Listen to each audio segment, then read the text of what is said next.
Julia y Pole 100%. Rusia conquistó por completo la estratégica ciudad de Juliápole en la región de Zaporizhia. La captura de Juliápole, la segunda ciudad más importante de Zaporizhia bajo control ucraniano, representa un avance fundamental hacia el objetivo mayor, la conquista de la ciudad capital de Zaporizhia de alrededor de 1 millón de habitantes.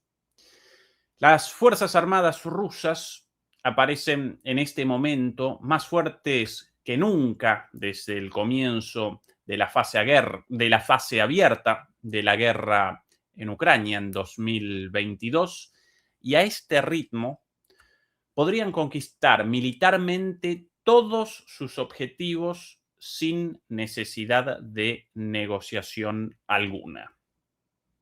Muy buenas noches, muy buenas tardes y muy buenos días. Desde Berlín, Alemania, comenzamos la transmisión número 289 de Demoliendo Mitos en vivo. Muchas gracias por acompañarnos y recuerden, por favor, ayudarnos con el pulgar arriba contra la censura, como asimismo con las suscripciones, las membresías, a través de nuestra cuenta en PayPal y naturalmente acompáñennos también en nuestras redes sociales, Facebook, Instagram y TikTok.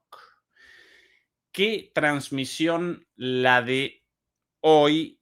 Porque realmente en estas últimas 24 horas aparecieron noticias como no recuerdo en los últimos 3 meses. A veces carecemos de novedades, debemos presentar cosas ya presentadas, incluso realizar un reciclado de algunas cosas. Hoy realmente aparecen noticias para realizar 3 transmisiones distintas. Esa es la cantidad de novedades, de hechos políticos, económicos y militares de las últimas 24 horas, y todas ellas las vamos a presentar aquí a partir de ahora, comenzando naturalmente por el tema principal de esta transmisión, la captura de Juliápole. Comencemos paso a paso, por orden, recorriendo la situación en la región de Zaporizhia y principalmente en el sur de Zaporizhia, precisamente donde Juliápole aparecía hasta ahora como el principal nodo defensivo de Ucrania. La situación básicamente la siguiente: aquí en el sur de Zaporizhia, recuerden, aquí el Oblast de Zaporizhia, por lo menos esta la parte aún no conquistada por los rusos. Oblast muy importante, no solo por su tamaño, sus recursos naturales, su población, sino también por la famosísima central nuclear de Zaporizhia, ubicada aquí, no en Zaporizhia capital, más arriba, sino en esta región del lado ruso, bajo ataque permanente, a pesar de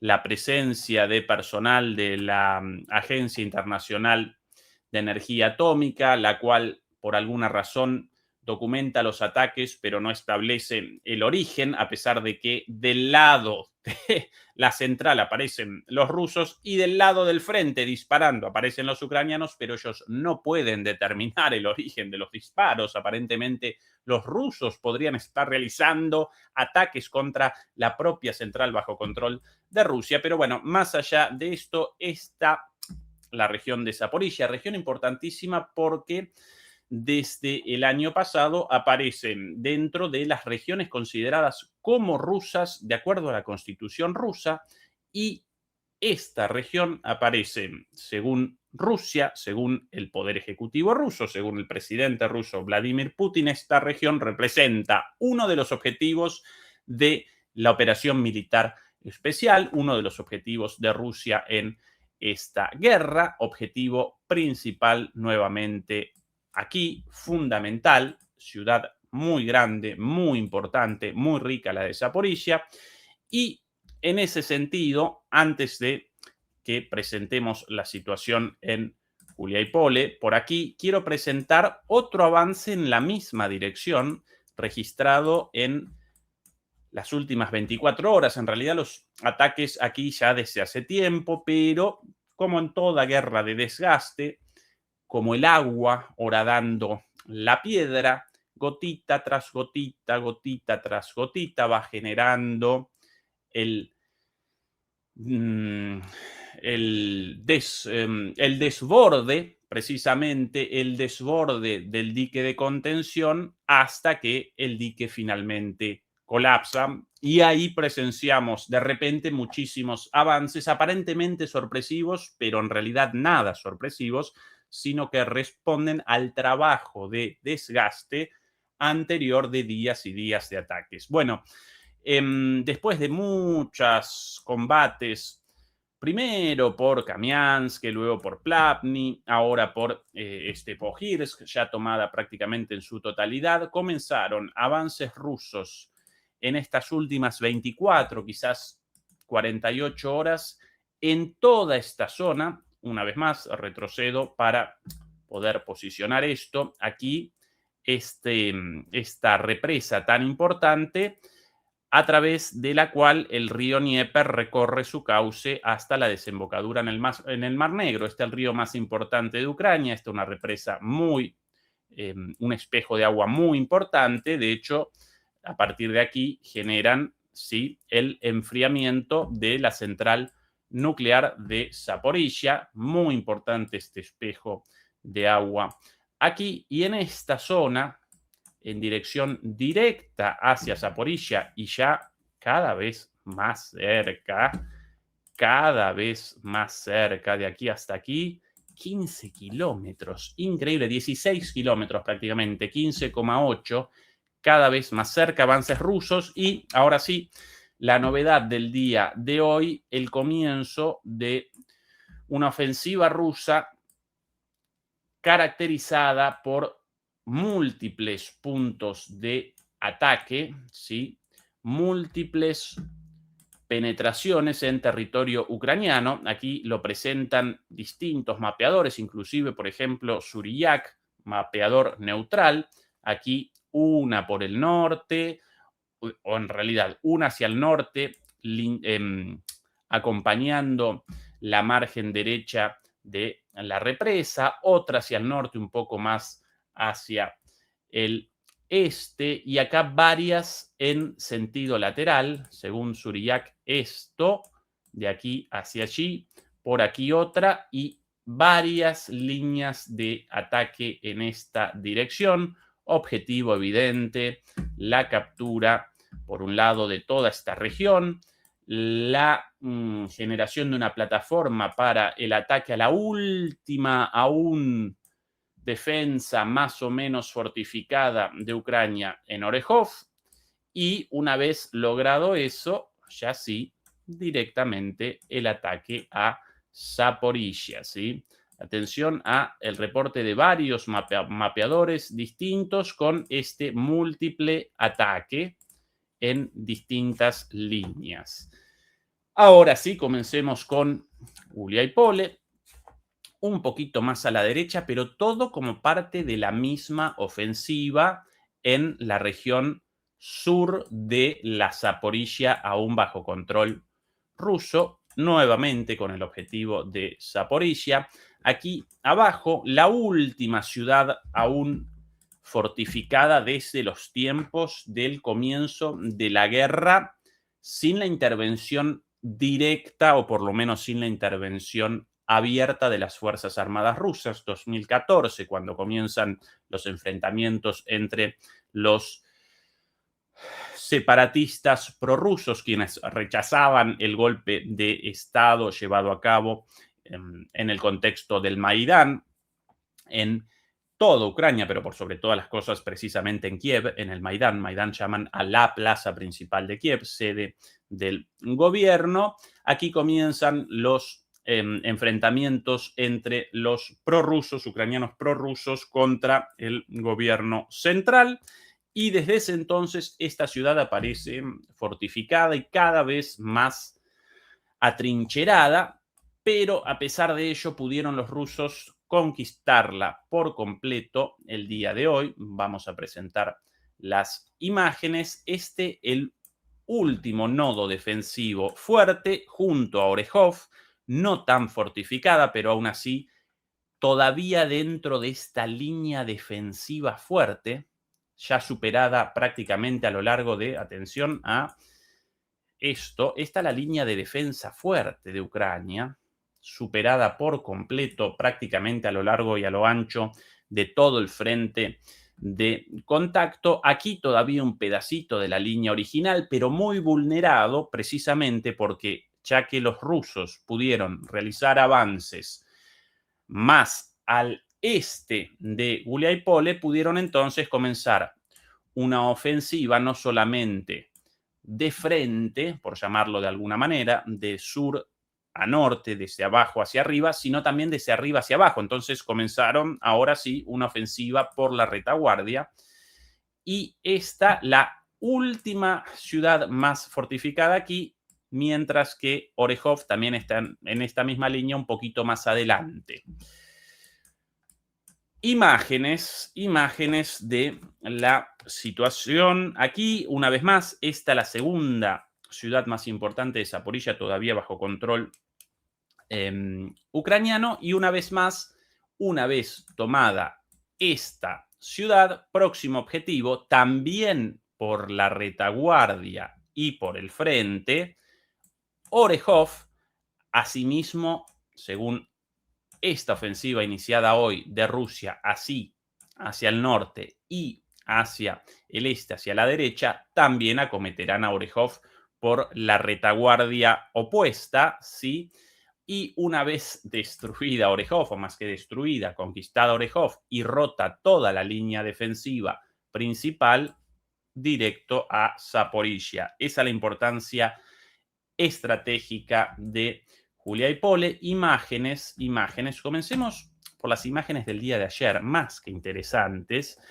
Bueno, estas algunas de las imágenes de soldados rusos. Ayer los rusos conquistaron la mitad de la ciudad junto con los flancos, la zona céntrica, de la zona céntrica la mitad. Estas las imágenes distribuidas el día de ayer por las propias tropas rusas. Por aquí. Ahí quitando la bandera ucraniana. La ciudad bastante destruida. Una ciudad relativamente grande. Atención al tamaño de la ciudad. Una ciudad antes de el comienzo de la guerra, más o menos en ese entonces, con alrededor de 10.000 habitantes, ¿sí? Y muy, pero muy fortificada. Más imágenes de los rusos y banderas. Otra imagen. Esto sin música. Ahí en ese edificio. Todavía resabios de los combates, todavía humo como producto de los ataques. Hasta ayer está la situación. Algo importantísimo sucedido ayer y por eso quiero presentar esto en el momento en el cual los rusos capturan el centro de la ciudad. Hasta ese entonces, recuerden, una vez más, con una estrategia de generar un asedio por los flancos. Los rusos habían conquistado todos los alrededores, todavía parecía el centro de la ciudad en manos ucranianas y ayer pudieron conquistar el centro. Y como resultado de esa captura y como resultado del evidente apuro en la huida, ¿sí? Una huida a las corridas, los rusos pudieron conquistar el cuartel central de, si no recuerdo mal, la brigada motorizada número 60, encargada de la defensa de Guliáy-Pole, y pudieron conquistar el cuartel de mando con muchísimos elementos fundamentales para el análisis militar, discos rígidos. Ahora vamos a recorrer con los soldados rusos. Aquí el centro de mando, básicamente, con las banderas,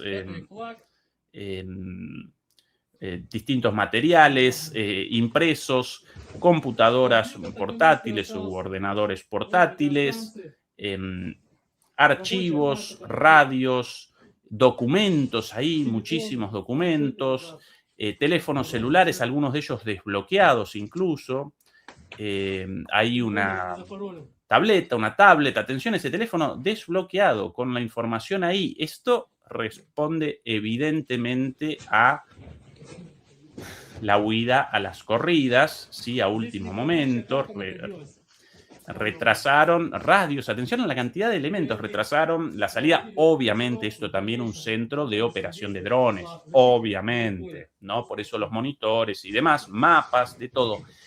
Esto, más allá de la captura de Julia y Pole, esto presenta una enorme relevancia en términos del análisis militar de las tácticas, las operaciones y las estrategias de las Fuerzas Armadas rusas. Muchísima información fundamental dejada aquí. Por lo general, los repliegues, los retrocesos más o menos planificados generan obviamente la destrucción de, hasta los sellos ahí de los distintos oficiales, generan la destrucción de todo este material, de muchísima importancia ahora para la inteligencia rusa. Seguramente en este momento los agentes de la inteligencia rusa estarán realizando un festín con todos estos materiales. Hay evidentemente los monitores de la operación de los drones, muchísimas computadoras, etcétera, etcétera. Y esto, por cierto, porque alguien podría reaccionar con cinismo, podría responder cínicamente, no, en realidad aquí los rusos están presentando esto de forma escenificada, todo esto armado. No, según los propios canales ucranianos, entre otros Deep State, ellos mismos están presentando esto como el cuartel general de las fuerzas ucranianas en esa región, en Julia y Pole, a cargo una vez más de la Brigada Motorizada número 60, y aparecen furiosos por haber abandonado esto en manos de los rusos, ¿sí? Muy, pero muy enojados, lógicamente, reconociendo esto y refunfuñando a las puteadas, lo podríamos llamar de manera un poquito grosera, a las puteadas, a los insultos por este evidente descuido el día de ayer. Esto ayer, acá por ejemplo, acá el reporte de Deep State, los propios ucranianos, bueno, muy calientes, muy enojados, furiosos por esta situación. Eso ayer y esto hoy. Esto hoy, en la captura total, o prácticamente el 95% de la ciudad. Esto lo podemos determinar, como siempre, a partir de los videos difundidos por los propios ucranianos, ¿sí? De ataques de drones contra los soldados rusos avanzando. Este es el video difundido por ellos mismos, mostrando el avance de los rusos y los ataques en defensa, ¿sí? Ahí retrocediendo los ucranianos. No vamos a presentar estos videos, bueno, por acá los rusos, básicamente no lo vamos a presentar por las escenas de combates directos, pero esta la confirmación. Y por cierto, aquí de otra fuente, el video de la captura final. Atención, este también difundido por la televisión rusa el día de hoy, con las imágenes de los últimos ataques y finalmente la captura. Aquí, como efectivamente presenta el video, aquí participaron las Fuerzas Armadas rusas en toda su extensión. Ahí las bombas de la Fuerza Aérea, lógicamente, por eso el tamaño de esas explosiones. FABs por doquier. Recuerden, FABs llaman a las bombas planeadoras, ¿sí? Bombas tontas con un aditamento, con un sistema de guiado con unas aletas y un GPS, aunque también algunos sistemas un poquito más complejos que eso también, para generar el planeo y por ende no el descenso en vertical de la bomba, sino la posibilidad de una trayectoria de hasta 100 kilómetros desde el momento del lanzamiento. Bueno, acá por otro lado, las imágenes de la artillería de misiles convencionales y termobáricos. Por eso esas imágenes ahí, eso munición termobárica, eso recuerden que genera una bola de fuego dentro de la cual desaparece la vida, ¿sí? Por las temperaturas extremadamente elevadas, desaparece la vida desde una persona hasta una cucaracha, ¿sí? Todo eliminado dentro de esa burbuja de fuego, pero además, en el momento exactamente anterior, ahí huyendo los soldados ucranianos, en el momento inmediatamente anterior a la ignición, al prendido de esa bola de fuego, el efecto físico de la difusión de la explosión genera antes el consumo de el aire, recordarán de la escuela seguramente, para la combustión necesario un comburente, primero necesario un combustible y un comburente. Bueno, como combustible los productos utilizados en estas municiones, como comburente el aire.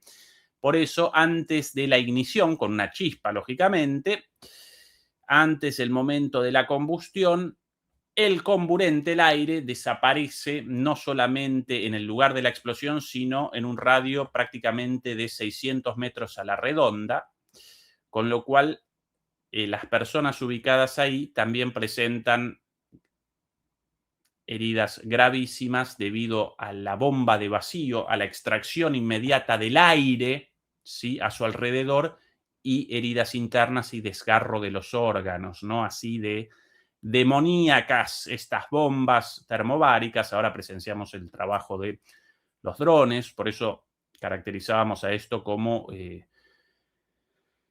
el trabajo conjunto, ¿sí? Operaciones combinadas, aire, fuerza aérea, ejército. Bueno, acá participan todos los elementos de las Fuerzas Armadas rusas.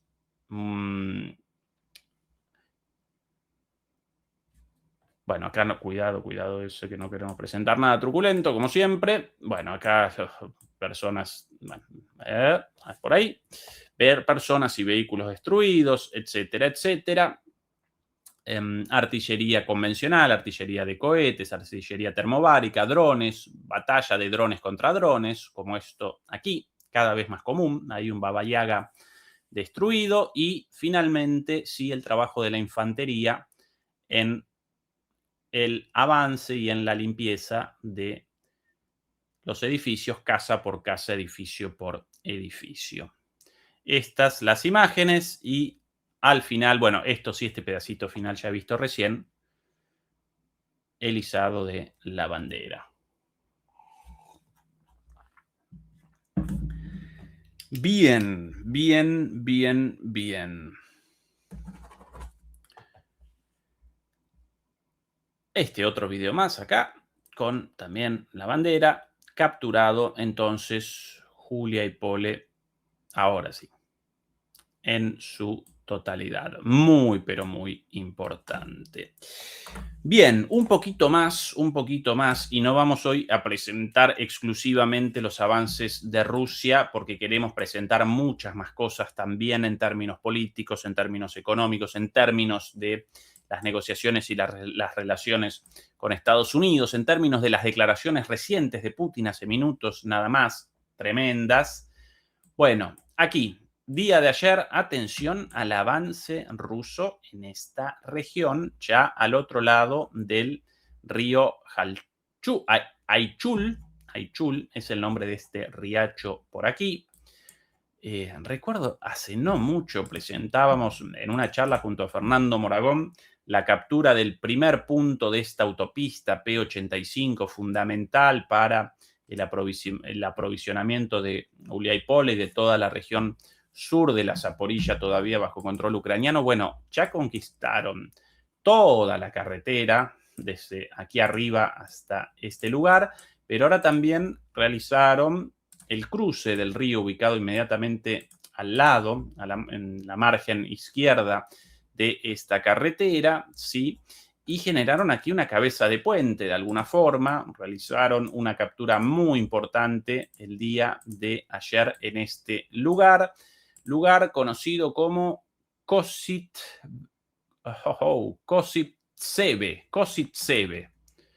Qué nombrecito, Kozitzebe. Pobladío, evidentemente, lo presentamos, pero muy importante porque generan una plataforma para el avance posterior hacia Zaporilla, ¿sí? Y aquí nuevamente, perdón, van imágenes de otra vez los ataques primero aéreos, después de artillería, después de drones y finalmente de la infantería.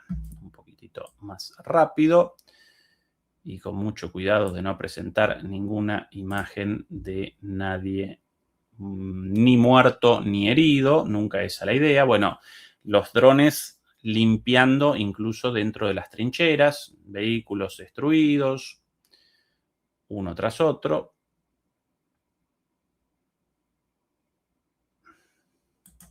Bueno, esto no lo queremos a la vista. No. Bueno, no. Esta es la cosa, lo horrible de la guerra, ¿no? Bien, bueno, mientras tanto, además te machucan a ataques con bombas, ¿sí? Importantísimo esto aquí. Y lo último de nuestro análisis militar de esta transmisión antes de, en realidad, el paso a el análisis militar del ataque aéreo llevado a cabo en la última madrugada. Tremendo ataque aéreo con más de 550 ataques la noche de ayer solamente contra Kiev. Terrible, ¿sí? Terrible. También vamos a presentar un análisis militar de eso, pero ya no de la línea de contacto. Quería aquí en Minograd, todavía increíblemente todavía aquí en Mirnograd, bolsas de resistencia y la fantasía, los intentos completamente carentes de sentido, fútiles, de los ucranianos de generar una salida atacando por el norte, ¿sí? Para la evacuación de soldados todavía embolsados aquí resistiendo. ¿Cuál el sentido de la resistencia? ¿Por qué no capitulan preservando sus vidas? Bueno, por la orden de los superiores, evidentemente no pueden, y por eso estos ataques, ¿cómo llamarlo? Contraataques, contraofensivas, operaciones con un costo de vidas humanas enorme sin el más mínimo sentido. Aquí un ejemplo.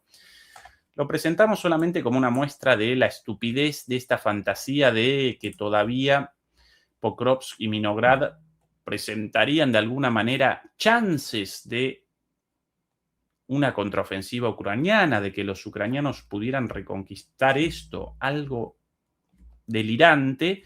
Aún así, en el marco de este delirio y del total desprecio por las vidas humanas de los soldados ucranianos de parte del alto mando ucraniano, situaciones como esta. Atención. Aquí uno de estas tropas ucranianas, en una de estas operaciones de contraataque para generar un conducto, un pasadizo, una salvaguarda para los soldados embolsados, ¿sí? Aquí un pequeño grupo avanzando de 3, 4, 5 soldados, de casa en casa, de edificio en edificio. Bueno, este es el resultado final. Los rusos lógicamente, con 6.000 drones revoloteando 24 horas al día, determinaron la llegada de estos soldados, determinaron su ubicación, bomba, muertos todos, obviamente. Aquí algunos corriendo, tiros a ese, evidentemente, otro tiro más a los tiros, bueno, ahí con, evidentemente, combates casi cuerpo a cuerpo. Evidentemente soldados rusos apostados muy cerca de allí, pero inmediatamente después la orden de, atención a esto, la onda expansiva de esa bomba.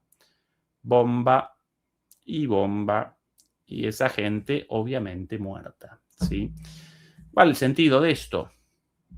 Desde lo militar, ninguno. Desde lo político, la supervivencia de Zelensky, la posibilidad de, precisamente el día de mañana, en el encuentro entre Zelensky y Trump en Florida, en la residencia de Mar-a-Lago, de que Zelensky pueda ahí en algún pasaje de la conversación presentar a Vinogradov como aún en manos ucranianas o alguna estupidez así, gracias a la muerte de esta gente sin ningún sentido, para retrasar unas horas, unos días, el destino final de esta ciudad. Bueno, aquí un grupo todavía mayor de soldados ucranianos, ahí en desplazamiento, corriendo, evidentemente desesperados. ¡Pumba! Chao. Bueno, ahí no una bomba, evidentemente eso, un misil por la trayectoria. ¿Y ahí cuántos? Una buena cantidad de soldados. Vamos a contabilizar. 1, 2, 3, 4, 5, 6, 7, 8 soldados, considerando las tácticas de la infantería actual, esto un grupo excesivamente nutrido, demasiados soldados juntos. 1, 2, 3, 4, 5, 6, 7, 8 o 9, pero bueno, evidentemente escapando en dirección hacia la posible salida, detectado y el resultado, ¿no? Qué triste, tanta muerte sin sentido, tantas vidas perdidas sin el más mínimo sentido, ni siquiera desde el punto de vista militar. Bueno, esto en cuanto a la línea de contacto, ¿sí? En el resto de el mapa, básicamente lo mismo, guerra de desgaste, avances rusos pequeños, cotidianos, pero nada tan espectacular como lo mostrado hasta aquí. Sin embargo, a propósito de cuestiones espectaculares, el ataque de ayer por la madrugada a Kiev. Tremendo, acá la actualización, tremendo. Aquí quiero acá si no recuerdo mal, estas las rutas, esto quería, ahora sí. 559 ataques, según las propias Fuerzas Armadas ucranianas, en la madrugada de hoy, en realidad, por el horario. 559 ataques, de los cuales 519 con drones, 10 con Iskander-M balísticos, misiles Iskander-M balísticos, 7 misiles Kalibr balísticos también, 21 misiles X-101 de crucero y 2 misiles X-22 de crucero, como presenta claramente el mapa de las trayectorias de estos ataques. Los objetivos esta vez aparecieron casi exclusivamente en Kiev, con la excepción, naturalmente, de algunos, bueno, en la línea de contacto y algunos en Odessa. Recuerden lo que estamos presentando desde hace días, la preparación de Odessa para su eventual captura, incluida la posibilidad de una ofensiva anfibia o terrestre desde Jersón, ¿sí? La preparación, la destrucción de puentes, todavía en curso, por eso alguna explosión aquí abajo, pero el día de ayer, básicamente la parte del León apareció aquí en Kiev con estos 559 ataques en total, la mayoría de ellos dirigidos a la infraestructura crítica y por sobre todas las cosas a las centrales eléctricas, como por ejemplo aquí la central térmica número 5, todas de la época de la Unión Soviética, lógicamente, completamente bajo fuego. Muchas imágenes verdaderamente espectaculares de estos ataques. Esto en la zona sur.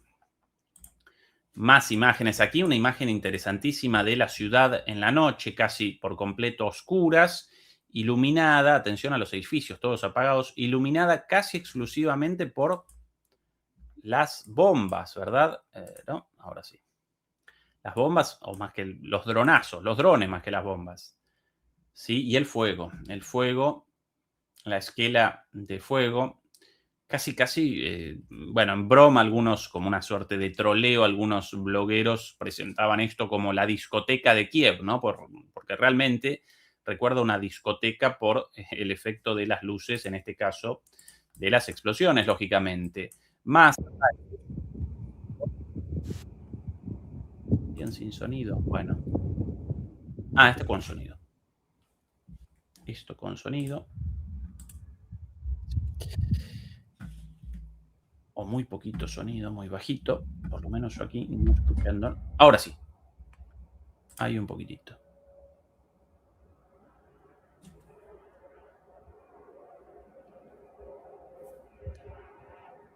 Hay una explosión. Bueno, el sonido de los geranios pasando. Toda la ciudad, lógicamente, a oscuras. Aquí más...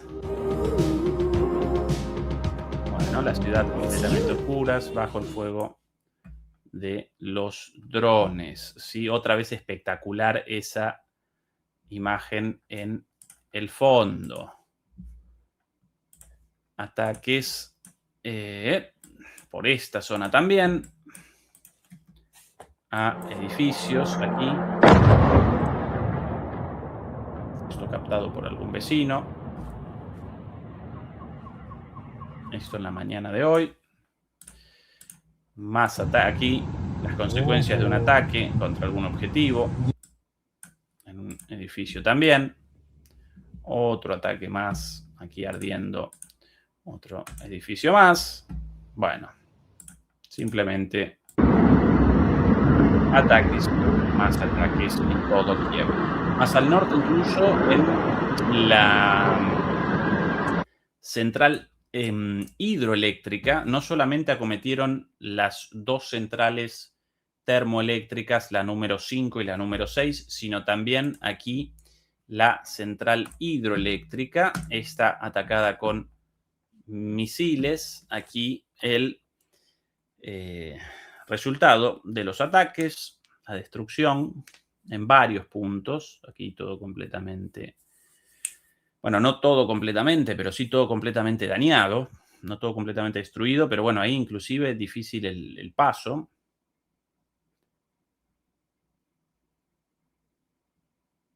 Lógicamente ahí la represa de esta central hidroeléctrica y los daños ahí a la vista. Bien, esto ya lo presentamos. Algunas imágenes más por aquí de lo sucedido, esto de otras fuentes. Por ejemplo, no recordé presentar algo, lo voy a presentar ahora de Minograd después. Atención, por aquí. Drones y más drones volando cada vez más bajo en las cercanías de Kiev. Más... ahora aquí.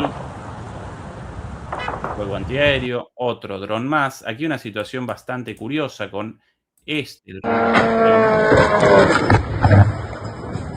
Esta es una característica nueva de los drones geranios, lo del vuelo cada vez más bajo contra la detección de los radares. Y en este caso, de tan bajo el vuelo, colisiona con un cable de alta tensión o de media tensión. ahí, bueno, quizás incluso roto una torre ahí quizás sin querer, bueno, de manera fortuita, pero ahí, dando el mismo problema que los helicópteros volando bajo, ¿no? La posibilidad del choque contra cables. Bien, esto en Kiev, por cierto,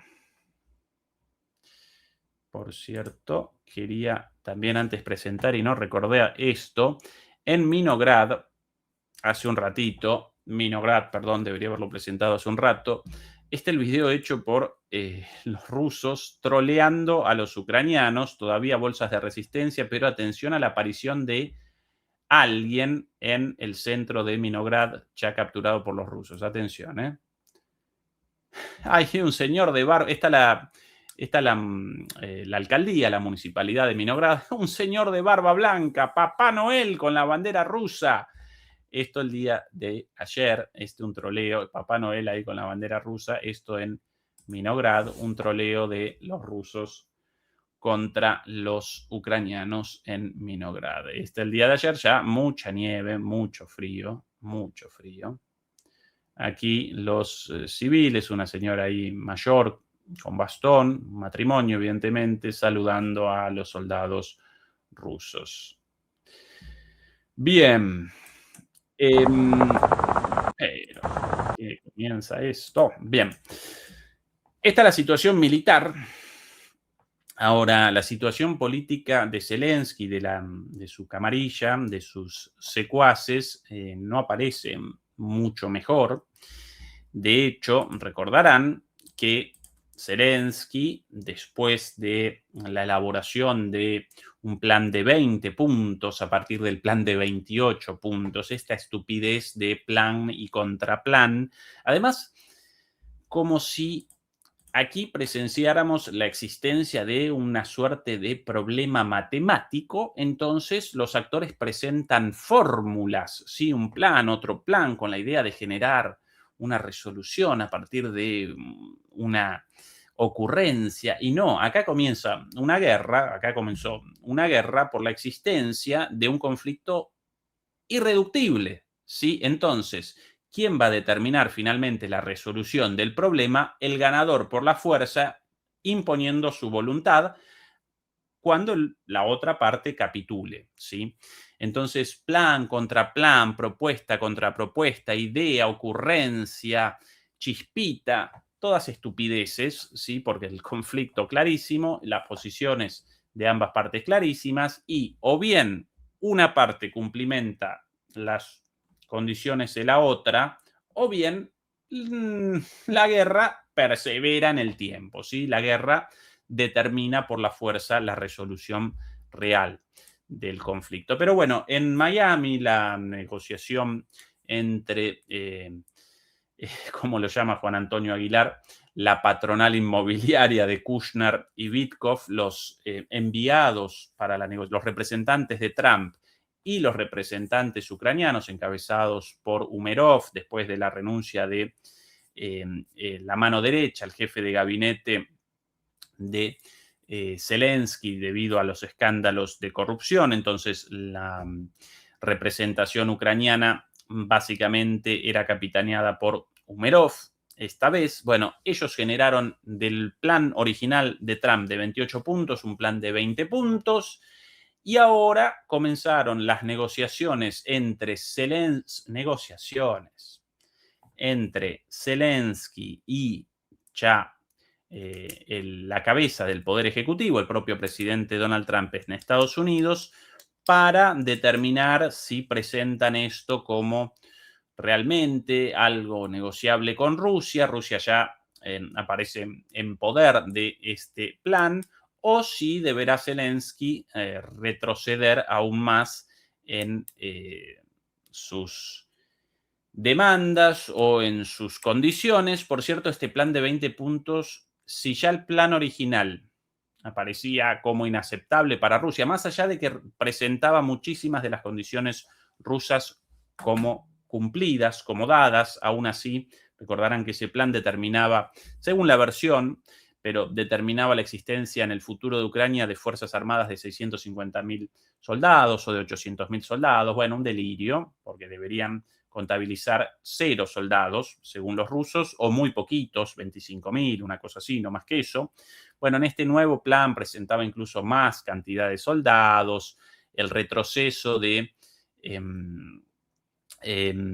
Donetsk, pero solo si también retroceden los rusos, un montón de estupideces, sin ninguna necesidad de cumplimiento para Rusia en la situación de fuerza en la cual aparece. Pero bueno, en definitiva, Zelensky realizó el anuncio de una reunión con Trump para la discusión de este plan. De hecho, en este momento, Zelensky está recorriendo el trayecto hacia Estados Unidos. Aparece en este momento en el aire. Pero su situación política, tanto en términos internacionales como en términos internos, realmente presenta cada vez más problemas, más dificultades. Por ejemplo, comencemos en primer lugar con el propio Trump, con quien mañana mismo Zelensky realizará esta reunión. Bueno, en una entrevista concedida el día de ayer y publicada hoy en el medio Político, esto traducido por cierto del inglés, aquí la prueba de que esto todo original, exclusivo, atención al título, al título de esto, Trump sobre la reunión con Zelensky. Atención a esto, demoledores y demoledoras. Exclusivo, Trump a Político. Zelensky no tiene nada hasta que yo lo apruebe. Los comentarios de Trump se producen antes de su reunión del domingo, mañana, con Zelensky, quien traerá consigo un nuevo plan de 20 puntos para poner fin a la guerra. Se espera.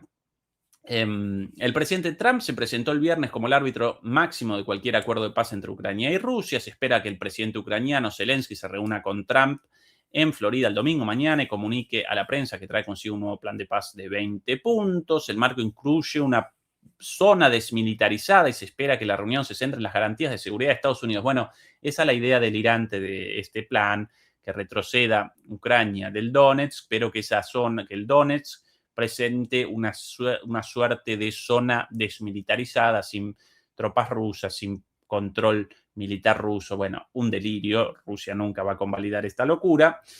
Pero bueno, la sorpresa de esto. Sin embargo, en esta entrevista Trump se mostró tibio ante la última propuesta de Zelensky y sin prisa por respaldar la propuesta del presidente ucraniano. Zelensky no tiene nada hasta que yo lo apruebe, dijo Trump. Así que veremos qué tiene. Bueno, más claro que esto sobre la posición de Trump respecto a Zelensky para mañana, imposible, pero cuidado, porque esta es la situación internacional, pero la situación nacional de Zelensky también presenta ribetes cada vez más tragicómicos, porque precisamente hoy, antes de que ascendiera el avión, antes de que comenzara su viaje hacia Estados Unidos, comenzó una nueva operación de la NABU, la Agencia Anticorrupción Ucraniana, ¿sí? Responsable, por cierto, ya de la renuncia de altos ministros de Zelensky, como así también de su propia mano derecha, Yermak, ¿sí? Recordarán, su jefe de gabinete. Bueno, hoy comenzaron redadas en Ucrania, en la sede de gobierno de Ucrania, contra muchos ministros y contra muchos parlamentarios íntimos, recontra íntimos de el propio Zelensky, ¿sí? Por aquí, esto negro de aquí, el micrófono, no otra cosa, de ahí la imagen, perdón, demoledores, yo acomodo un poquito acá esto, ahora sí. Bien, bueno, hoy mismo, esto de aquí, atención, hoy mismo, esta situación reportada por la prensa alemana, podríamos presentar los reportes de la prensa ucraniana o de la prensa rusa, pero vamos a presentar los reportes de la prensa alemana, poco sospechosa de prorrusa, en el periódico Focus. Diputados del partido de Zelensky sospechosos de un nuevo escándalo de corrupción en Ucrania antes de la reunión entre Zelensky y Trump. ¿Sí? Justo antes de una importante reunión entre Trump y Zelensky se destapó un nuevo escándalo de corrupción en Ucrania. Varios parlamentarios del partido del presidente presuntamente recibieron dinero a cambio de votos. Y recuerden que detrás de la NABU, de la Oficina Anticorrupción, aparecen los Estados Unidos, creadores y gestores de esta oficina. ¿Sí? Formalmente fue establecida la oficina en el marco de las negociaciones entre los gobiernos posteriores al Maidán, básicamente el gobierno de Poroshenko y el gobierno de Zelensky antes de la guerra. Bueno, cuando comienza una operación anticorrupción afectando al círculo de Zelensky, evidentemente comienza un ataque de Estados Unidos contra Ucrania como forma de presión antes de las negociaciones. Esta vez, ante el avance de los agentes de la oficina de la Oficina Anticorrupción, de la Agencia Anticorrupción, la llamada NABU, bueno, los ministros ucranianos y los parlamentarios ucranianos básicamente despacharon la orden para que el personal de seguridad, la Guardia Nacional, rechazara el ingreso de los agentes de la Oficina Anticorrupción. Por eso acá estos monigotes, todos armados hasta los dientes, tanto este aquí de negro con una subametralladora, como aquí otros con uniforme militar, inicialmente rechazaban el ingreso de estos señores con una orden judicial válida, hasta que ya no pudieron más ante la presión política y de los medios y debieron convalidar el ingreso y comenzaron con, bueno, la obtención de pruebas, ¿sí? La requisa y el secuestro de documentos y distintas medidas probatorias. Esto, otra vez, organizado directamente desde Estados Unidos, con lo cual, evidentemente, la situación de Zelensky de cara a la negociación mañana, tanto por las declaraciones de Trump como por la propia presión de la Oficina Anticorrupción controlada desde Estados Unidos, bueno, presenta una situación tremendamente precaria para esa negociación de un plan delirante. Pero además de todo eso, como si eso ya no generase una situación terrible para Ucrania y para Zelensky, además, recién el presidente Putin participó en una reunión, en una visita a uno de los puestos de mando de las Fuerzas Armadas rusas. Aquí las imágenes.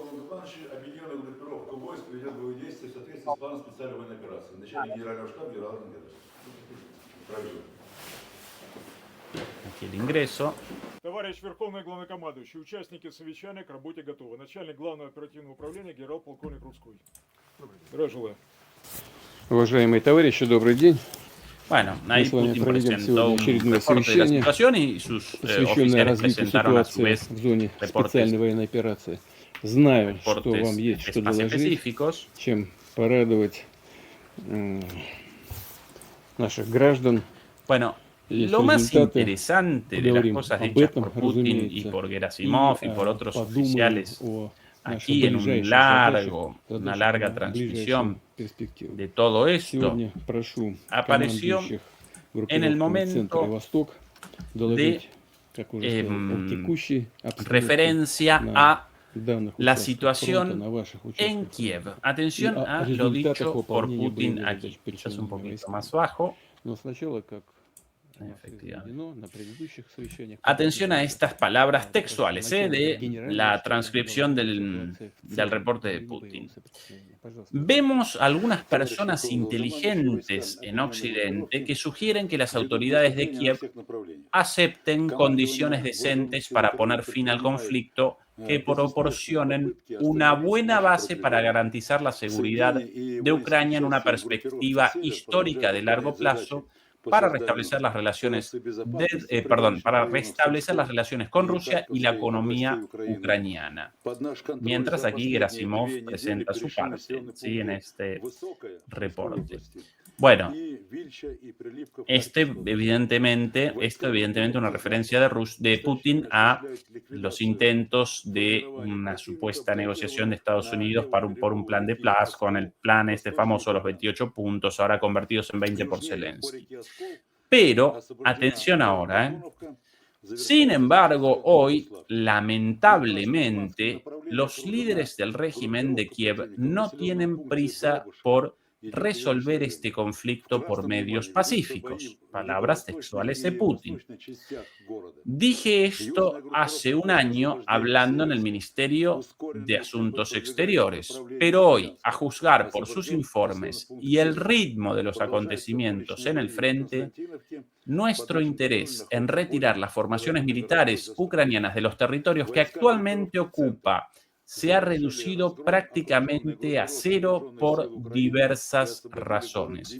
Recuerdan que más o menos Putin hace un año, en aquel famoso discurso en el Ministerio de Relaciones Exteriores, estableció las condiciones para el comienzo de las negociaciones y, entre otras cosas, presentó como condición el retroceso de las fuerzas ucranianas en el Donetsk, Lugansk ya tomada por completo, pero el Donbass todavía no del todo. Si retroceden de ahí, entonces podemos comenzar las negociaciones. Bueno, acá está presentando Putin ya un cambio en esa posición porque, según el propio Putin, una vez más, dije esto hace un año hablando en el Ministerio de Asuntos Exteriores, pero hoy, a juzgar por sus informes y el ritmo de los acontecimientos en el frente, los avances rusos, nuestro interés en retirar las formaciones militares ucranianas de los territorios que actualmente ocupan se ha reducido prácticamente a cero por diversas razones. Bueno, ya no quieren que retrocedan. ¿Para qué retroceder? Si Rusia esto lo conquista de cualquier manera. No retrocedan, no generen una negociación o presentamos una propuesta para que retrocedieran y comencemos una negociación, pero como la rechazaron, esa propuesta la rechazaron, y hoy día las tropas rusas aparecen más fuertes que nunca, entonces, ¿para qué ahora el retroceso de las fuerzas ucranianas? Si Rusia va a conquistar todo de cualquier manera. Acá, listo, confirmado. Lo dicho, la advertencia de Putin, hecha varias veces y referida en este canal en numerosas oportunidades, esto de queremos la paz, pero cumpliendo las condiciones rusas requeridas para la paz. Si no, vamos a conquistar todo por la guerra.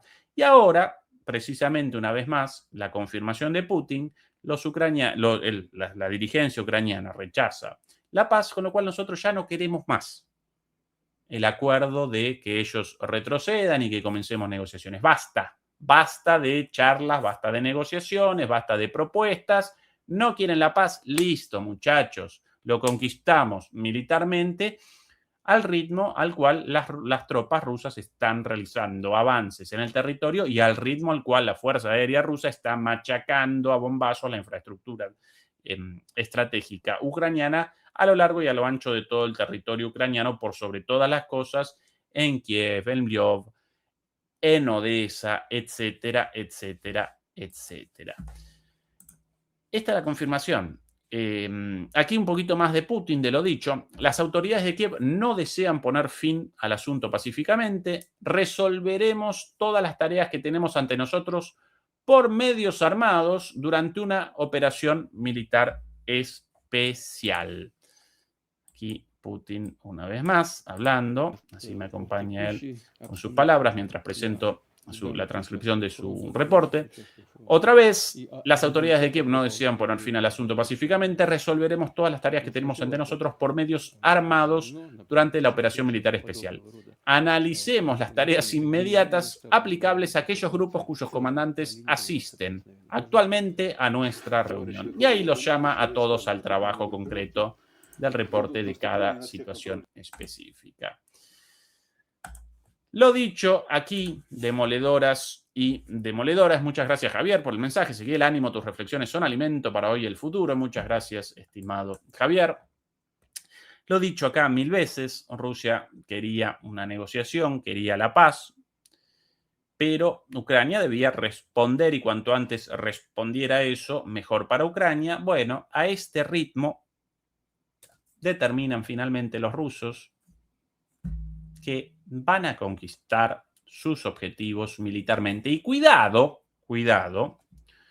porque por el momento van a conquistar los objetivos fijados hace un año, pero en una situación de superioridad militar prácticamente absoluta en todos los ámbitos del conflicto ahora, y no solamente de superioridad con respecto a Ucrania, sino con respecto a la OTAN, la cual patrocina a Ucrania. Recuerden que Estados Unidos y la OTAN en su conjunto patrocinan a Ucrania, no pudieron contra Rusia, Rusia finalmente pudo contra todos ellos, y por el momento determinaron los rusos que van a conquistar todos los objetivos de forma militar, pero todos los objetivos fijados en aquel entonces. Si hoy Rusia quiere el cambio de objetivos y determina que quiere muchos más objetivos, los puede conquistar también. Militarmente los puede conquistar. Hoy las Fuerzas Armadas rusas aparecen más fuertes que nunca antes desde el comienzo de la guerra.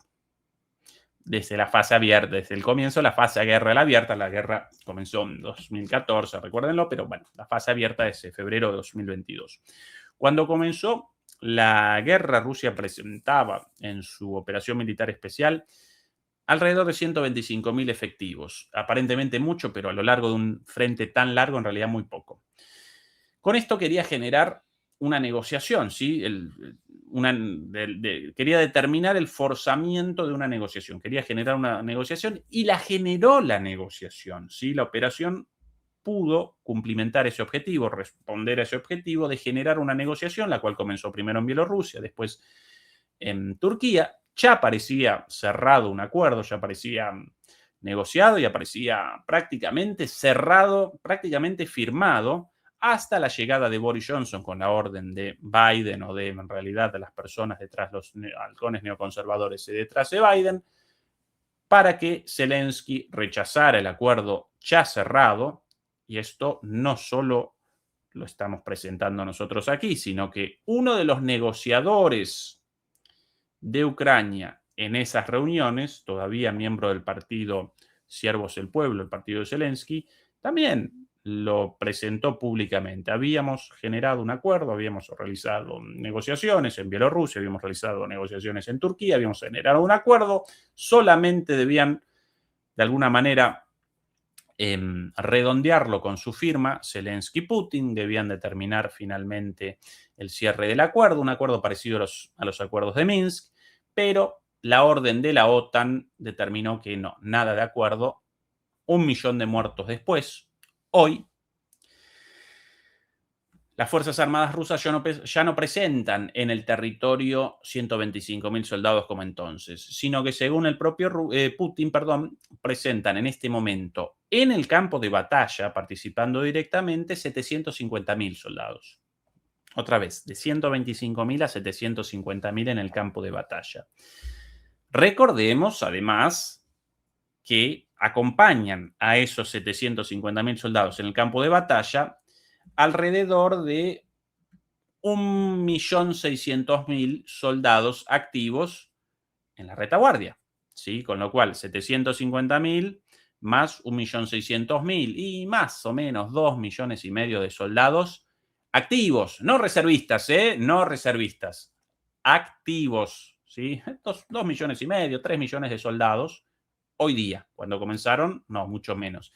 Y además una cantidad de reservistas de sobra. Pueden llamar a 9 millones de reservistas. Pero bueno, los reservistas básicamente fueron adoctrinados militarmente, realizaron el servicio militar obligatorio, fueron adoctrinados militarmente, pueden realizar tareas básicas militares, pero carecen de las capacidades militares de las fuerzas profesionales militares, estos 2,5 millones, 3 millones de soldados, 750.000 de ellos en el frente. Esta es la situación actual, nunca más fuerte que ahora, ¿sí? Otra vez, 125.000 soldados en el frente al principio, 750.000 ahora. Acompañaban a esos 125.000 quizás una cantidad más o menos redondeando el 1 millón de soldados en total. Bueno, hoy 2,5 millones, 3 millones de soldados. Rusia, ¿sí? En términos armamentísticos, bueno, la superioridad evidente en todos los ámbitos, en el ámbito de los drones, en el ámbito de los misiles, en el ámbito de la aviación, en el ámbito de las bombas, en el ámbito incluso de la infantería, de los tanques, etcétera, etcétera. Ningún elemento, no puedo recordar un solo elemento en el cual Ucrania y la OTAN en este momento presente superioridad militar, ni en cuanto a tropas, obviamente, recogen a la gente de los pelos en la calle por falta de gente como carne de cañón para despacharla a la muerte, eso obvio, pero tampoco en términos militares, en términos militares, en términos armamentísticos, esa es la expresión correcta, en términos armamentísticos no recuerdo un solo ámbito de la guerra, una sola dimensión del conflicto actual en la cual Ucrania presente superioridad con respecto a Rusia, o la OTAN, mejor dicho, presente superioridad con respecto a Rusia. Ninguna, nada genera un poquito de esperanza de una posibilidad de un repunte ucraniano, nada, cero. Y por otro lado, si lo quieren en términos económico-militares, porque recuerden, como siempre, remacha Juan Antonio, la guerra es administración de recursos, tal cual.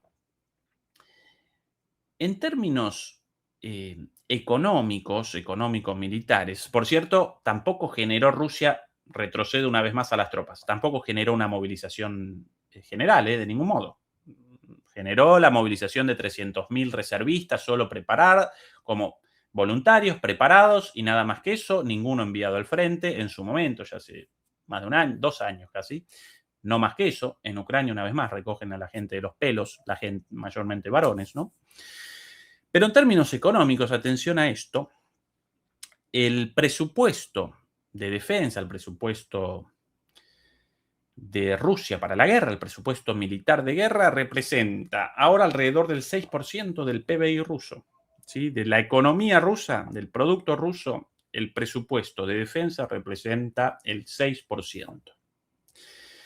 Eso en un país en una guerra contra toda la OTAN. Una guerra de Rusia contra toda la OTAN, 6% del presupuesto. El presupuesto estadounidense de guerra, sin participar directamente en esto, porque participa de costadito, sin soldados, sin efectivos, por lo menos no masivamente, sin la utilización masiva de nada de su arsenal, sí el envío de armas, pero cada vez menos, por cierto, pero de ninguna manera con una intervención directa. De hecho, la mayor cantidad de efectivos estadounidenses ahora aparecen en el Caribe, los despachó Trump al Caribe, en Puerto Rico, en Guam, las Islas Vírgenes y demás, a la espera de alguna trapisonda. Sin participar en esta guerra de forma directa, el presupuesto militar de Estados Unidos más o menos redondea, más o menos contabiliza el 4% del producto estadounidense. De la economía, ya no la más grande del mundo, la segunda más grande del mundo, pero una economía lógicamente más grande, bastante más grande que la rusa, lógicamente, un país más grande, con más gente y demás, un país más rico también, sin lugar a dudas, Estados Unidos, centro del capitalismo mundial. 4% de un país, Estados Unidos, sin guerra, Rusia contra toda la OTAN, 6%. No está generando un esfuerzo militar desproporcionado considerando la situación. Retrocedo un poquito más en el tiempo. Segunda Guerra Mundial. Primera y segunda, más o menos lo mismo. Pero Segunda Guerra Mundial. Adivinanza. El presupuesto de guerra de Estados Unidos en la Segunda Guerra Mundial. Presupuesto de defensa de Estados Unidos en la Segunda Guerra Mundial. Ahí sí participaba Estados Unidos directamente, 500.000 soldados enviados, más o menos. Perdón, 500.000 bajas, más soldados enviados, no solamente 500.000. ¿Cuál el presupuesto de guerra en ese entonces? Alrededor del 40%. ¿Escuchado, demoledores? Segunda Guerra Mundial, presupuesto de defensa de Estados Unidos en un conflicto en el cual participaba directamente, aunque no tan directamente como Rusia, con 27 millones de muertos, con el 80% de las tropas nazis y de colaboradores nazis húngaros, rumanos, lituanos, etcétera, etcétera, croatas, finlandeses, de todo, algunos polacos también, aunque no mayoritariamente. Bueno, todos ellos en el frente este, ¿sí? Enfrentamiento, conflicto, guerra existencial para Rusia. Bueno, esta también existencial, esa mucho más, casi capturada Moscú, y los nazis querían directamente la eliminación de los rusos de la tierra, directamente, ¿sí? El exterminio. Estados Unidos en esa guerra presentaba un presupuesto de guerra del 40% y la Unión Soviética otro tanto, más o menos parecido, quizás un poquito más, un poquito menos. 40% el presupuesto de guerra de un país en guerra. Otra vez, Rusia está capitaneando esta guerra contra la OTAN con un 6% del presupuesto total para defensa.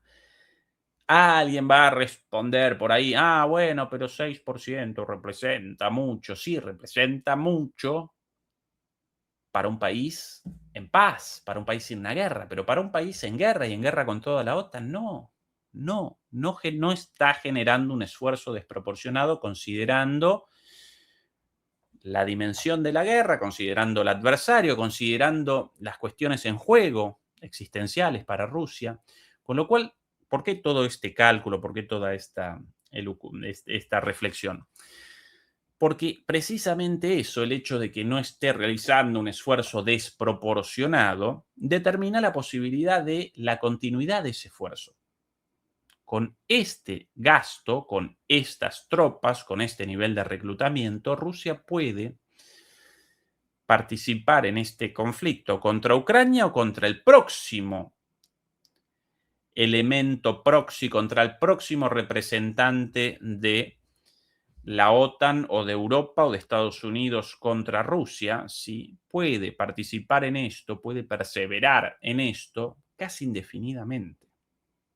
Y esa es la gran diferencia, y por eso Rusia ahora parece más fuerte que nunca, con un desarrollo militar, político, económico. Su población acompaña esto mayoritariamente, protestas prácticamente inexistentes, la gente, el común de los rusos poco afectados, entre comillas, por esta guerra, nadie como en Ucrania, todo el mundo en Ucrania con algún conocido movilizado, algún conocido muerto, algún conocido tullido, sin una pierna, sin un brazo, esto, lo otro. En Rusia no. En Rusia la vida más o menos como de costumbre, con, lógicamente, la guerra en Ucrania. 6%. Entonces Putin ahora determina, bueno, no retrocedan, no acompañen nuestras ofertas de paz. No. Ahora conquistamos todos nosotros militarmente, después de años de intentos de negociación. Y a cantarle a Gardel, ¿sí? Frase de mis tierras, a cantarle a Gardel, a llorar a la iglesia. Hasta acá, muchachos, listo, amigos, ya suficientes intentos de negociaciones. Bueno, esas son las palabras de Putin sobre la base de una posición de fuerza, ¿sí? Ganada gracias al esfuerzo militar de las Fuerzas Armadas rusas y de la sociedad rusa en su conjunto, el complejo militar industrial, la economía, el conjunto de la gente. Con un esfuerzo, sí, pero, otra vez, 40% el presupuesto de guerra de Estados Unidos y la Unión Soviética en la Segunda Guerra Mundial, 6% el de Rusia. 4% el de Estados Unidos en paz entre comillas, ¿no? Siempre en guerra permanente, pero en guerras permanentes contra Afganistán, Irak, Libia, ¿sí? No comienzan contra Venezuela, evidentemente, entre otras cosas, por miedito, ¿sí? Por miedito, entre otras cosas. Bien, demoledores y demoledoras. Anuncios. Mañana domingo, hoy ya sábado, qué rápido la semana, claro, las fiestas. Bueno, primero, el deseo a todo el mundo de felices fiestas, se ha dicho varias veces, feliz Navidad, feliz Año Nuevo y demás. Mañana nosotros aquí con Fernando Moragón, domingo 28. Posiblemente mañana recomience el programa recomience DMP con Santiago Martínez, y el año próximo cambios y más cambios en el canal con los programas individuales de Fernando Moragón y de Juan Antonio Aguilar aquí por nuestro canal, ya no por DMP Geopolítica, nuestro canal hermano, sino aquí por Demoliendo Mitos, por este canal. Y como siempre, los miércoles charla con Fernando, los viernes charla con Juan Antonio, los domingos charla de nuevo con Fernando, y algunos anuncios, los cuales realizaremos mañana, de muchas novedades muy, pero muy interesantes, considerando, bueno, varias cuestiones, elementos adicionales de contenidos y algunas cuestiones considerando la situación cada vez más agobiante de censura, con analistas aquí en Europa en situaciones cada vez peores, gente censurada, gente con sus cuentas bancarias, gente sancionada por la Unión Europea, con sus cuentas bancarias congeladas y demás. Por eso vamos a responder con algunas medidas también en ese sentido, y para poder presentar cosas las cuales no podemos presentar aquí. Acá no podemos presentar todo, porque si presentáramos todo, entonces yo también aparecería en la lista de sancionados de la Unión Europea, con sanciones, con mis cuentas bancarias, mi cuenta bancaria, mis ingresos mensuales, como cualquiera de ustedes, como cualquier trabajador, aparecería sancionado sin siquiera el acceso a mis ahorros para la compra de alimentos, como el caso de varios analistas en este momento, como por ejemplo Jacques Bo, como por ejemplo un periodista alemán aquí en Alemania, otra ciudadana suiza también. Bueno, una situación de censura cada vez peor, cada vez más preocupante. La Unión Europea en una deriva autoritaria cada vez más peligrosa. Por eso muchos cambios pensados para precisamente generar de alguna manera una salida por la tangente, ¿sí? A través de otras plataformas también.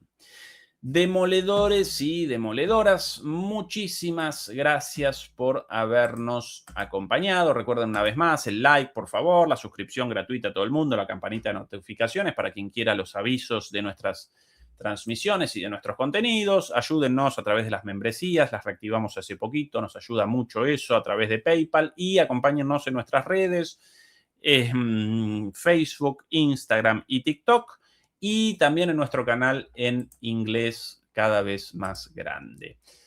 Demoledores y demoledoras, los queremos mucho. Un beso y hasta mañana.